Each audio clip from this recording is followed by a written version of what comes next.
Oke, ini adalah Vivo X Fold 3 dan X Fold 3 Pro. Dan HP ini membuat aku merasa memang harusnya folding phone seperti ini. Mari bicara soal yang baiknya dulu, karena hardware dari HP ini sangat menakjubkan. HP tradisional biasanya memiliki ketebalan 8,2 mili, dan HP kecil seperti iPhone 13 mini saja memiliki ketebalan 7,7 mili. Tapi HP ini jauh lebih tipis daripada 6 mm. Dan kalau kamu mengikuti perkembangan teknologi, pasti kamu tahu ada waktu di mana perusahaan teknologi berlomba-lomba untuk membuat HP yang lebih tipis. Dan kalau HP terbaru kamu lebih tebal, mereka akan menghujat kamu. Tapi hal ini tentu akan berakhir. Karena untuk membuat HP yang sangat tipis, kamu pasti akan mengorbankan sesuatu hal. Dan untuk kasus ini, kamu mengorbankan ketahanan HP kamu. Dan dari kasus iPhone 6 dan 6 Plus, yaitu HP paling tipis yang pernah dirilis oleh Apple, HP ini sangat bagus tapi juga sangat mudah untuk dihancurkan. Jadi HP yang lebih tipis menjadi tidak populer lagi. Dan trennya sekarang lebih ke layar yang lebih besar, baterai yang lebih besar, serta performa yang lebih kuat. Dan semua ini memerlukan HP yang lebih tebal. Jadi mungkin ada yang bingung, kenapa kok membuat HP folding phone yang lebih tipis kalau memang banyak kerugiannya? Well, sebenarnya pada dasarnya HP folding phone itu sangat tebal, seperti dua HP yang ditaruh bersamaan. Jadi memang aku rasa harus ditipiskan.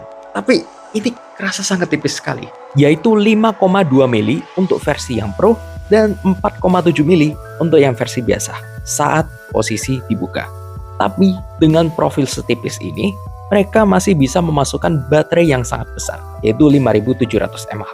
Dan ini tidak hanya lebih besar daripada HP folding phone manapun, tapi lebih besar juga daripada S24 Ultra. Serta performanya tidak main-main, HP ini lebih kuat daripada iPhone 15 Pro Max. Jadi gaming akan terasa sangat cepat. HP ini juga water resistant, jadi kalau lagi hujan, kamu tidak perlu khawatir. Dan softwarenya juga sangat bagus. HP ini menggunakan Origin OS 4. Dan OS terbaru dari Vivo ini membawa stabilitas dan efisiensi yang lebih baik.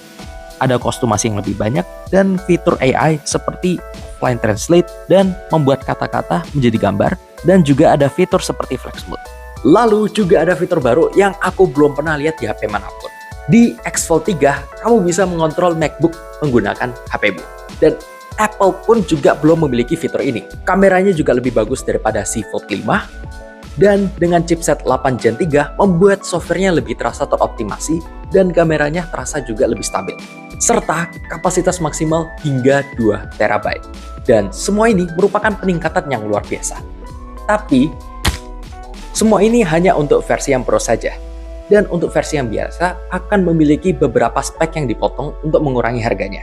Seperti chipset yang lebih lemah, kamera yang kurang bagus, fingerprint sensor di bawah layar diganti menjadi di power button, baterai yang lebih kecil, charger yang lebih lambat, dan tidak ada wireless charging. Memang ada lumayan banyak yang dihilangkan, tapi kamu juga mendapatkan harga yang lebih murah, yaitu 900 euro. Dan ini termasuk salah satu folding phone yang termurah. Dan meskipun beberapa speknya dikurangi, ini tetap lebih baik daripada si Fold 5. Dan kalau kamu mau yang versi Pro, kamu bisa mendapatkannya di harga 1.280 euro. Jadi, aku sangat merekomendasikan HP ini kalau memang kamu mau menggunakan folding phone untuk pertama kali. Karena ini lebih murah daripada kompetitor dan speknya juga cukup bagus.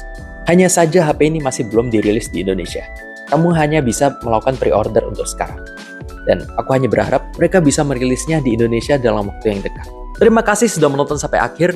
Ini JW StarTech. Sampai berjumpa di yang selanjutnya.